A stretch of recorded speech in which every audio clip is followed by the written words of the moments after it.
Dice are rolling, darkness falls. Inside the GM Studios halls. Tabletop games where nightmares creep.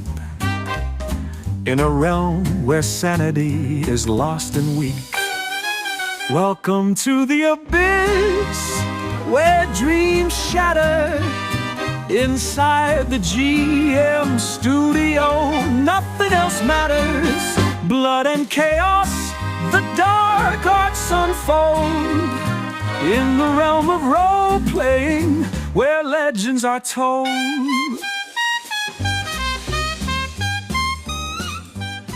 Oh, what is going on, Electric Internet Land? We are back with another side question episode of Inside the GM Studio, where we ramble on about questions from the internet into a dark and dreary vortex of humanity. I am your host, David. I'm Matt. And I'm doing better because I have sarsaparilla. Sarsaparilla? What kind? Sioux City. That's a good one. All right, how this works for the uninitiated, I am going to roll a die, a d20 no less, keeping in theme with the Dungeons and Dragons. And then Matt has a list of questions that correspond to the numbers that I could possibly roll that come from various forums and stupidity throughout the internet. I get a 15 this week. 15, go down the list. Okay, this one comes from Sir Delerzal on our Ask Game Masters with the title Delerzal. Okay. Delerzal. Questions about roleplay in combat. I am an amateur game master. Normally how these things start. This is good. I like this. I've masterized maybe 20, 30 hours of Pathfinder First Edition. Hey, that's a lot of hours for Pathfinder 1E. And currently, with my players, we are doing the Wrath of the Righteous for those that don't know it. I don't. Now for my question. Wait, how is it for those that don't know it if he's not going to explain what it is? He means for those that do know it. Yes. That's what he means. Yes, okay. Yeah. But that's not what he says. No. In case you don't know, I'm playing this adventure. I'm not going to explain what it is. But anyway, moving on. Okay.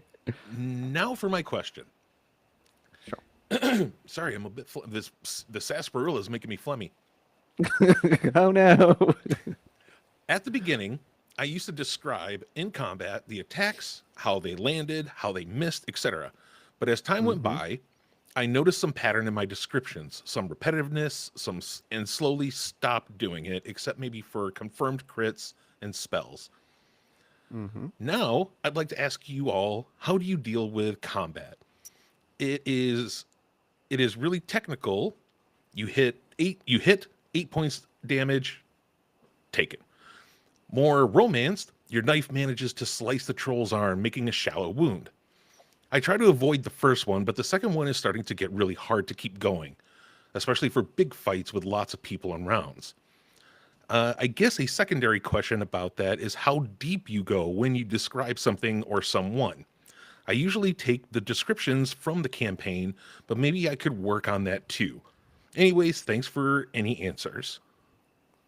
Okay, yeah, we've actually discussed this. We haven't done it as a specific topic, but yeah, we haven't done a real deep dive into RP and in combat. Well, I mean, to be fair, despite the way he's framing it, he's not really talking about role playing. He's talking about description. But they're somewhat tied, and I believe we've kind of, I don't know, pussyfooted around this topic on a variety of different shows. But for, I guess, to just kind of collate it in one area here, it's a good thing to discuss. So I would imagine this is something that every GM goes through when they are having the growing pains of learning how to balance vivid and deep description with action Pace of play. oriented pacing. Yeah. Yeah, action oriented pacing. Also, descriptiveness, not a word. Neither is masterized.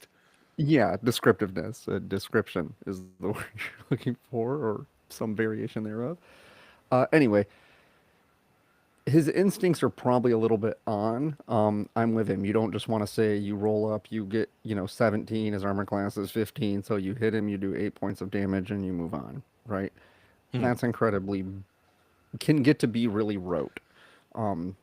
It can get to be repetitive. It can get to be dry and banal. Even though it keeps the action moving, it lacks some sort of flavor. Typically, what I do after, and just like the questioner, I overcorrected, right? I overcorrected it to the point where I was describing every step on the battlefield, every swipe of the sword, everything, right? I am also very guilty of this. Yeah, because you don't want it. You want it to feel vivid. But the longer you do that, the more you realize, one, your wellspring for original description only goes so far, especially if you're doing it on the fly. If you're doing it on the fly, you'll realize I'm beginning to describe things much in the same way. I use the same phrasing. I use the same verbs. I use the same things to choose to emphasize on. We discussed this with travel montages where I realized, like, why do I always feel the need to describe the weather as one of the very first things I describe to the characters? But I do. And even though I've been better about it in recent years, I just like the weather is a thing that I describe. And you'll notice that with your combat descriptions too, where you'll be discussing maybe where they got hit. He gets hit here in the stomach. He gets hit in the arm. It's like, okay. So that kind of works against your goals, because unless you're just somebody who's like deep cuts into improv, you're probably not going to be that good at coming up with that shit on the fly. So it just quickly becomes routine, and now it's taking longer and it's not as vivid. So the antidote to that is typically to, and he seems like he's on the right track here, is to be just more selective about things that you do protracted descriptions of. So you can probably have a few different tiers. Let's just say, for sake of ease and expediency, three categories of tiers. One is just fairly routine and basic attacks, especially from NPCs, especially from that are more basic attacks that don't really achieve a lot. So those can just be handled very economically. Then you might have mid-tier things that are somewhat interesting, but not particularly bombastic. Maybe it's the first time you hit the big bad, or it's the first time the tank breaches through kind of the minions that are defending the wizard in the back of the group, and you get through and you finally get a slash on him. Or maybe it's just a clever bit of positioning that gives the players some sort of tactical advantage, or perhaps they interact with the environment in some way.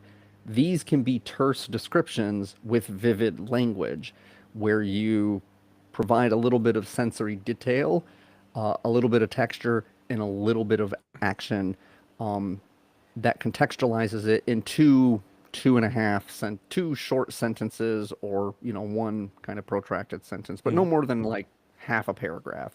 Call it 35-40 words. Then you would have more top tier things. When you kill a big bad guy, when you score a critical hit, when you use a high level spell slot, and by which I mean high for the PC's levels. Generally speaking, a high level spell slot is going to be the one that any given PC has the fewest of, right? If you have access to third level spells and you only have 1 or 2 slots, using one of those spells, especially if it's an attack spell, probably warrants a more protracted description, especially if it's a like a AoE spell that damages or even Yeah, kills a lot definitely. of enemies. Go with that. That is typically the way I've been trying to break it down. Some bits of advice on the front of coming up with flavor description on the fly. I'm with him. I think it's better to say, you drag your blade across the troll's arm, causing minimal damage. He winces back a little bit, but he's more or less unscathed, right? That's better than like you hit with, and do 4 points of damage or whatever. Like that's other things that would kind of be in that middle tier since he mentioned trolls. Like for instance, if the PCs realize like the troll, like they first realize he's regenerating, try to make that a little bit lively, especially if it's something the PCs haven't seen before. Once it becomes routine, then you don't need to kind of go into deep flavor. But anytime a monster uses a power, or especially if it's a monster that the PCs haven't encountered before, if it's a difficult monster, then leading up to describing the fight, like when they first engage with it, it should be in that top tier. Try to set some sort of, like if it's a troll and the PCs have never faced a troll before and it's a ferocious enemy, describe it in pretty good detail as to what it looks like. Then certainly describe, at least in the mid tier, like some description, but a power that hasn't been used before. So those things are usually going to be more protracted descriptions. And as they become more routine, the party encounters a troll and going into troll forest, and the first troll that they encounter is like, that's going to get a lot of description. But then, the second, third, fourth, fifth troll that they encounter, you can pare back a little bit and be a little more reserved with your descriptions.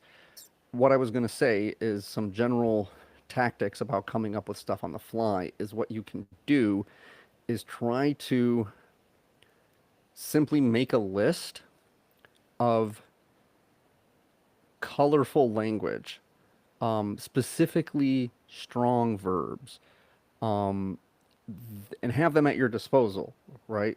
Choose, or even just like a little word phrase as a thing to describe, so you're not falling back on the same, like, where does he hit him and what, like how much blood there is or something like that. Like that just gets really rote, but try to think in terms of strong verbs, crushed, slashed, stabbed, things like this. And then maybe think of cool like 2 or 3 word metaphors or analogies and just write them down. You throw your blade across the ogre's belly and you unzip it like a boot, it splits open or whatever. Like unzipped like a boot is evocative, or unzipped like a backpack or something, you some sort of analogy.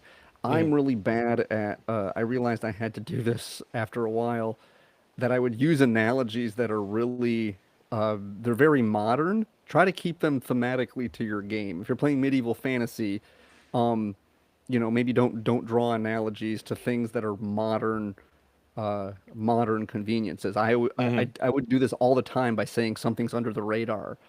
Like in a medieval fantasy game, that makes no sense. There's no such thing as radar in medieval fantasy games. That's a minor thing. But if you're constantly drawing analogies to things that are modern, cars and technology and stuff like that. Unless you can't think of an equivalent at the time. Like if you need Sure. to somehow bring up, like describe something that's acting like a toaster, just say a fucking toaster, I guess. But like you said, don't take it out of, try to keep it thematic in order to keep it in the world at that time. Otherwise, if you just say toaster, then yeah, you might kind of pull them out for a little bit. Yeah, in your descriptions. Now, if you're just kind of carrying the players along through, you're trying to describe some medieval thing that really they can't grok, then you might want to modernize it. But for descriptor text, I think it's better to kind of keep analogies that are more thematically appropriate. And that'll depend on your genre. I assume it sounds like he's playing D&D. So try to keep- Pathfinder, Oh, Pathfinder. which is that's right. it's Pathfinder D&D third edition.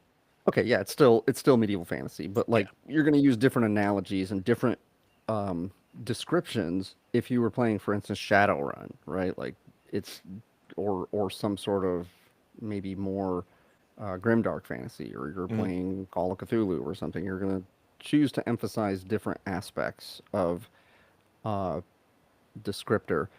But I would say that those are my kind of big tactics. Is this the way you handle it too, Matt, or do you have a different? So that's how I used to do it. Now I try to really push my players to be a little bit more in control of their character and their flavor.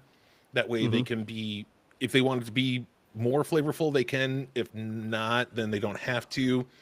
Plus, I want them to be able to, if I don't say anything, like you hit 8 damage, maybe they can just picture it a little bit better in their head. But what I like to do now is I do the opposite. Well, I do, of course, the creature's reaction to their attack. So as soon as they attack and hit, they know that they only did 4 points of damage with their longsword, let's say. But when I get to that, like you said, maybe a troll or whatever, I like to say when it is, because how damage works in D&D, it's a little, you don't exactly know what would actually happen. Like, sure, you did 3 points of damage, so you hit their armor, but they still felt the blow. I'm a big fan of crazy fantasy. The more fantastical, I think, the better. So if it did like 4 points of damage when they could have done, 13, I like, the troll grabs the blade of your sword as you swing down. As the blood pours down his arm, he pulls you forward with your sword. Use that a little bit so that I'm trying to just do a little bit to kind of get the players into it a little bit more, that they might use a little bit more flavor. That's my new approach that I've been trying to do, just because when I was, giving description of both the players and the enemies, I was expanding the combat way too long, because I would go on a David tangent is what I would do. Yeah, I do that to try to involve the players. That was going to be my next point to segue into, is like involving the players is good. I suspect that a lot of us get caught up in the actual action, when the context of the action can matter just as much. Like if, since we've been using the example of a troll, giving a descriptor of something like how he snarls or flares his claws out or hulks over prior to rushing in and attacking you can go a long way. And that's just like a few words at the outset, especially as the battle winds on. Giving some anchors and some small descriptors like that as to how an enemy is weathering the battle. Do they look like, are they becoming increasingly obstinate and stubborn, and they're just, fight to the death? Are they getting more like ferocious? Are they beleaguered and on the verge of, running away or surrendering? You can communicate this all with just a very few words. We often have a tendency to kind of brush over what happens right before an attack. Usually there's some sort of movement. And even then, even if there's not, presumably, like if you're staying in the same squares tactically, that doesn't mean there isn't some circling or some closing distance, like jockeying for position. A battle is hardly ever just raise sword up, swing sword down, like some sort of like automaton, right? So try to infuse into the enemy's descriptions as a way to give the PCs freedom to do that. It's not just like he reaches his claw up and he slashes he slashes down on you. Yeah, maybe he grabs the blade of your sword and he pulls you in close and thrusts the crown of his head into your helmet, knocking it back, and then he pitches you back, and then when your arm is off balance, then he slashes across your midsection and tears your armor open. Hmm. Right? That's more vivid than just like, the imagining of just like slashing and just kind of stabbing and in inert positions. The reason that I would go so far on that is that I wanted to kind of um I guess I always hoped that if I was really in depth and vivid with my descriptions, and then a PC just says I walk up and slash him and cause 4 points of damage to him, that Hmm. would just be like, really? Like I'm bringing a game here of like painting a picture, and your response to that is really very, very boring. Um, and that's worked to varying degrees for me. Still, some players are just like, I don't know, whatever. Here's what I'm doing. Yeah. But you can always press them a little bit, like, okay, how do you do that? We forget that um not only like the moment before a particular action happens, but also the manner in which someone does something, even if it's not an attack, right? Like you're you move 25 feet across the battlefield to get to an enemy. There's a difference between whether you swagger over there, you bound over there in a couple of, acrobatic jumps, you tumble over there in a somersault, you rush over there, you slide across the ice over there. Like, in mechanics terms, it's all the fucking same. You moved from point A to B, Hmm. but if you can do something with a little flair and panache that says something, a warrior lumbering forward in a suit of plate mail is a lot different than like a rogue getting up on the balls of his feet and like, bounding over a chair and like doing a somersault in midair before he lands with a dagger strike. Who cares? No one really gives a shit like how it's described, so long as you're not trying to break the fact that you've traveled 25 feet. Hmm. 25 feet is 25 feet. So same thing with a sword swipe. There's a difference between like, a flick of your wrist, like with a flourish of a rapier, even if it causes the same 4 points of damage as a hip thrust with a long sword.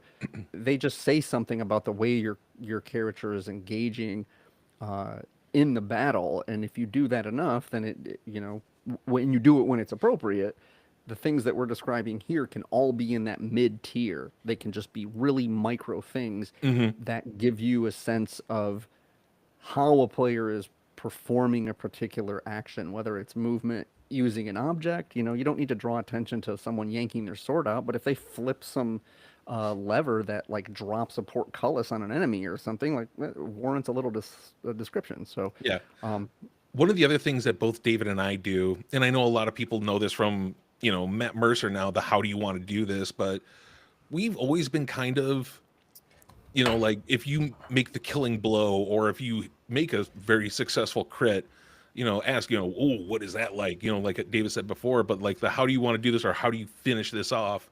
I will say that out of all the conventions that I've run games at, I remember doing Fantasy Age. The first time I ever went to Gen Con and I was running Fantasy Age, and this was a huge table. And there was one kid there, he was probably about 11, 12 years old, there with his folks. And we were all playing, and it gets down to the end of the combat, and he gets the final kill. And, his folks are both just like, hey, way to go. And I was just like, you want to describe how you finished this fight off? And before, he wasn't very descriptive. He was actually very, didn't talk a lot. He was just a kid. He was on a table with like 6 other people. I was the dumbass that said, yeah, I can take big tables.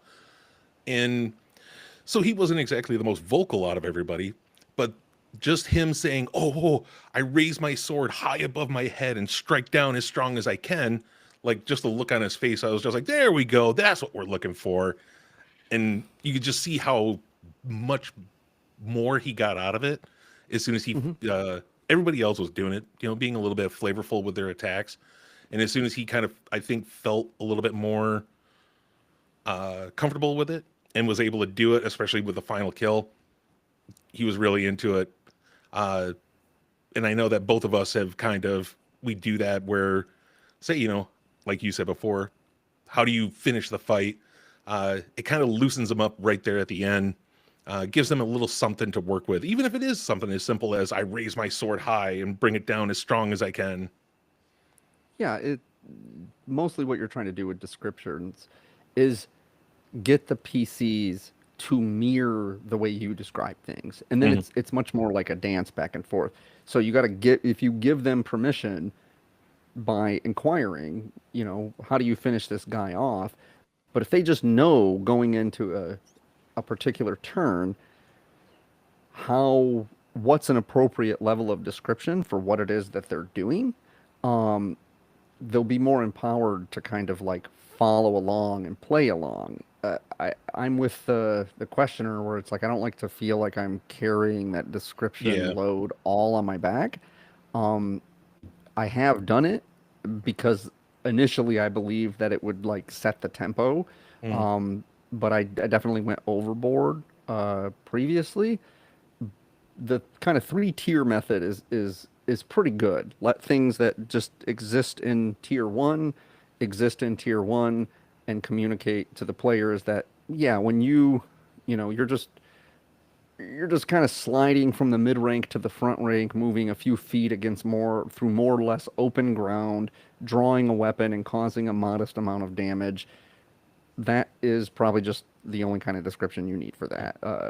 If you're doing something a little more interesting, a little more outside the box, feel free to provide a little bit of economic description. You don't need description of how you move, how you use your bonus action, how you like use your action necessarily, but fairly economic. And then when the things kind of hit the fan, you're breaking out your last high level spell slot to try to dispatch with several enemies. Prime your players to know that that's a good time for a little more protracted description. Not everybody's going to be as good at it. But you have the inverse where some characters will over describe the simplest things. Chris Davis, I'm looking at you sometimes. You would just be like, Yeah. he'd give me like a 2-minute long thing, and I'm like, okay, so what are you doing? And he's like, well, no action. And I'm like, okay, that's great. I'm glad to have all your characters like thoughts but just to be clear, you're not actually doing anything. You're just kind of sitting over here in the corner after Yeah. the fight. Yeah, And I'm like, okay, is that's this fine. It's the same But thing with then, Beto. I love Beto to death, and he tries to do it as well. But what he does is he takes what you just said and then adds it to the beginning, so it becomes a doubly long description. well, probably one of the most difficult thing for players to really learn is showing, not telling. Hmm. Don't. It's better for you to give me a terse description of what your player does instead of telling me, oh, well, he's really put off by this. It's like, okay, can you say something to him that indicates that you're off put? Can you communicate through your body language it's not that I don't want like what your character thinks about something sometimes, but that can often get too cerebral, especially in a combat situation. Don't I don't want to hear like, oh, my character is like, enraged that he like, critically hit Matt's character. So I'm like, dude, just you draw your weapon and you scream at the top of your lungs as you rush down at him, right? Like that's, or face bubbling with rage, I barrel in at the guy, right? Hmm. Like I don't need the whole like, here's how I feel about what just happened. It's like it just slows the pace down. And if you do that with the characters, show them what the proper pace and order of categories are, um, they probably can and will follow suit. Um, and if they don't, then I guess keeping things in those three buckets is fine. I'm with Matt. I would say if you can't get your players to play along in a collaborative kind of improv way where they're giving what you're giving to the descriptions, don't assume responsibility for Hmm. don't assume much responsibility Yeah. for what their characters are doing description wise. It'll just slow everything down because then you're playing both roles in the play, and there's probably not much time for that. So Before I get to these couple comments here that I've picked out, um, you were talking earlier about why you keep saying weather, I was thinking to Mhm. myself, I was like, you know what? I talk about the weather a lot when I GM as well. Oh, I must have just got that from David. And then it made me think more. I was like, wait a minute, hold on. because I don't know if you realize, but I don't think we do it much anymore. I think Cody does it. I remember him doing it a lot these days, more these days than the majority of us. But back when you were first teaching me how to play, we would always ask, "What's the weather like?" Yeah. Like every time we started to travel, we always be like, "What's the weather like?" Yeah, So that the might have been one of PCs, my players used to do that a lot more. And it don't get me wrong, weather is a good source of tension when you're traveling yeah. because it can be if there's no monsters or anything or no environmental phenomenon, um, It's it's almost like a pretty description icebreaker. yeah. Uh, and it's just one of those things where I just had to be more cognizant of how much I say it. Like you use as a lot. I've Hmm. noticed that. Yep. And I don't know if that's something you got from me. Like as you walk through the door and as you notice the man standing there, he speaks to you as if you're an old No, friend. It's like what would that be? Would that be uh is that like an because I'm using it in an action sense, would that be kind of like an adverb? no, I mean it's a modifier. Yeah. It's actually a qualifier is what we call that. Okay. You're qualifying how you're doing something as you do something else. So Yes. you're just trying to keep it in the active, in the present tense. But I just note like I've noticed it that often it's almost always how you start a Hmm. response to like a PC. Oh yeah. And then if you layer a few of them in like one paragraph, it like really sticks out, and I'm like, wow, I wonder if I find myself wondering what the things. What was the one that you pointed out that I say a lot? Um, Um, if you recall. if you recall, yeah, if you recall, like it's yeah, Mhm. like it's well, I don't want to make the assumption that you recall. Maybe Every you're old, time not I paying say attention. as something blah blah blah and I go into it, all I can think of is like the old English A with a box in it, that's really fancy as you're That's reading a kind of how I novel. think of it too when you Yeah. say that. That's why it's like, it's not. It's only jarring if it happens several times in a paragraph, Yeah. where Mhm. everything is happening as other things are happening. It's like these things aren't all happening simultaneously. I know that Right. much. But it's just it's a oral crutch. We all have them, and so the more you can take notes on descriptive language that you just kind of have at your side. Uh, Similarly, like descriptors for weapons, for armor, for Hmm. whatever. Just little descriptors there. Like, what is it? Is it chipped? Is it rusted? Is it grimy? Is it Yeah. Is it slick? Is it broken? metallic? Is it pristine? Is it like just these little modifiers, little adjectives here and Mm. there, because we all have our favorites and we tend to overuse them. But if you just give it some thought ahead of time, you can, vary it enough. And if they're just right there at your disposal, just pull one out of the bucket and toss it into your description. And it works pretty well. So I just did a quick little search a few minutes ago about what people have problems describing in their D&D games. But you would never realize this or think of this one, barbarian rage. Oh, really? Yeah. Because a lot of people, so it seems a lot of people think, is it a supernatural thing? Is it a normal thing? Is it just actual anger fueling their muscles? They don't understand what it is about the rage that makes them tougher and stronger. I mean, maybe because I grew up reading X-Men, I just always think about it like Wolverine's Berserker Fury. Yeah, right. Like that's what I think. I have trouble describing spells because it's not clear whether a lot of spells have a visual component to them. Hmm.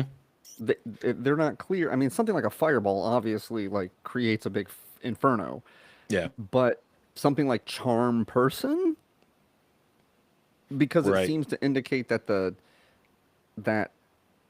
there's some lack of clarity as to like whether there was someone having a spell cast on them would be aware that the spell is being cast on them. Yeah, And so it's like to me there doesn't seem to be a visual indicator. I could go by the old D&D video games or whatever where it's like hold person is like a bunch of like, pink rings like swooping yeah. around you, but that's not likely to be the Looks like you're case. about to send some dudes to the Phantom Zone or something. Yeah, yeah. And so I always struggle with stuff like that. For combat spells, it's much easier, but because it That's gives why you Rob always preferred fourth edition for the mm, longest time because every ability that you could do came with flavor text.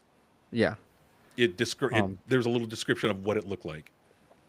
Yeah, and that was one of the better things because fourth edition was more cinematic, and but also did feel a little more like World of Warcraft Yeah, on a it was very tabletop. So tactical MMO style. yeah, but some spells it's like they'll say like a shimmering hammer of force energy materializes by you, but then sometimes it's like you strum a few notes on your harp and an enchanting music like washes over. You're like, what do you mean washes over? Like physically, or is it Yeah. like just how does this? Yeah, When physically or emotionally. yeah, it's like when I'm a bard and I'm like casting a spell and I'm using music, are there little like colored notes floating up in the air? I don't fucking know. Maybe Yeah. it's not. And in which case, how do I know it's magic? I have trouble with spells. Berserker Rage is easier for me. That's why I always like it better when the players talk about how their magic works.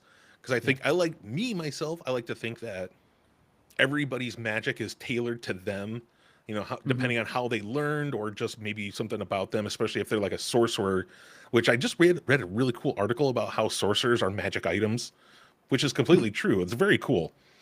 But I think that the way that they learned or where they grew up or just how they practice magic, it would look differently.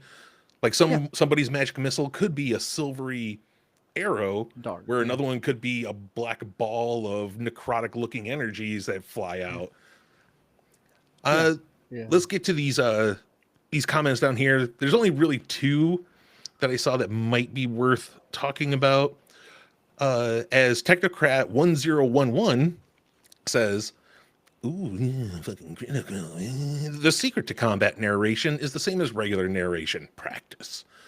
The easiest way to practice narration is to go to a mall or other open public space and watch the people there.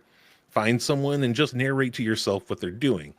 Do this for a couple of minutes or until they're out of sight and move on to someone new. While you're narrating, be as descriptive as you can, noting colors, Technocrat's a Brit, shapes, and metaphors that come to mind. The other things you can do to practice combat narration is to narrate action scenes in movies. Go watch Avengers Endgame or just describe out loud all the actions, the big fight scene at the end, or whatever movie you want.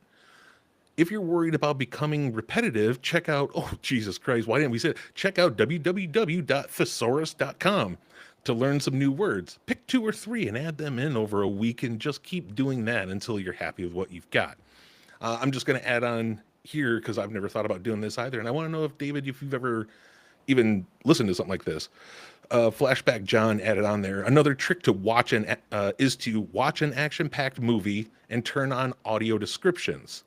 What you'll get is essentially a DM narrating in real time, in between dialogue, quick, essential action. No, I've never done that, but I do read a lot of movie scripts. And as a result, you have a tendency to think more cinematically. And what you'll realize is that a lot of times in a movie script, they're not going beat by beat, like exactly what's happening, right? It doesn't say something, and that's what's important is get to the crux of the action. So a description in a movie script is not likely to be like Matt wheeled back with the ball of his foot and planted it into the door just below the handle. He did so several more times until the door shattered open into a, volley of splinters. Then, tucking his shoulder down, he barreled toward the enemy, thrusting his shoulder up into his solar plexus, lifting him a foot off the ground. Then, wrapping his arms around the entirety of his torso, he thrust him down into the ground, and with a quick death rattle, the guy, gurgled out blood as his internal organs collapsed upon themselves, right? Not that that's not a good description, but the script is more likely to read something like, Matt kicked in the door, barreled toward the bad guy, tackled him to the ground, and, crushed his weight on top of him. It's much more succinct. Kicks in the door.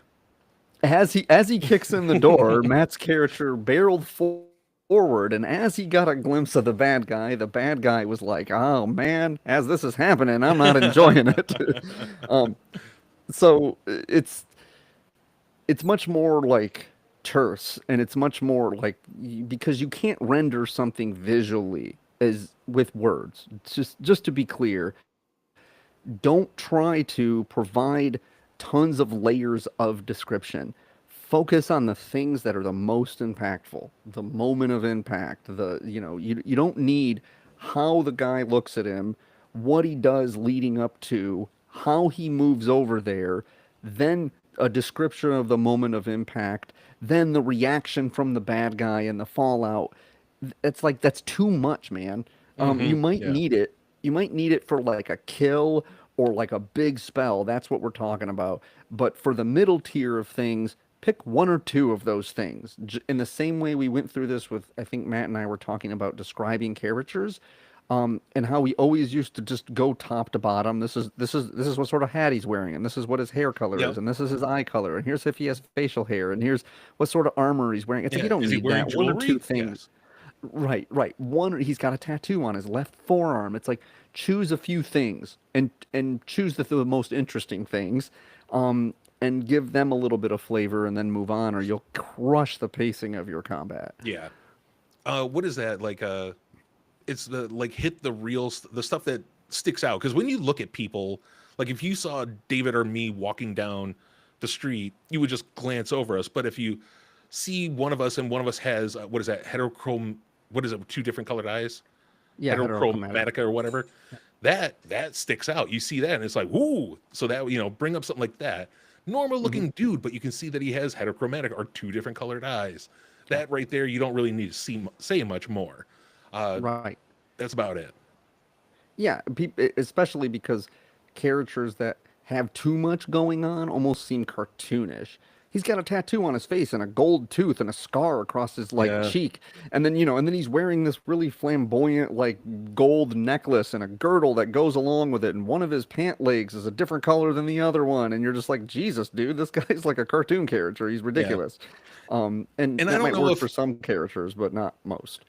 I don't know if it's just a thing where I think it makes me feel foolish, but if I overdo it, like you said, make it sound cartoonish, it makes me feel like I'm trying way too hard, and the players think that as well. I was like, dude, Yeah, stop trying so hard. and You're not a the fucking same author, dude. Just keep it simple. the same thing with descriptions. Like you could have basically try to break down 5 or 6 different categories of description. I've given you some tools for that here, right? Like what someone does right before an action, how they do an action, Mhm.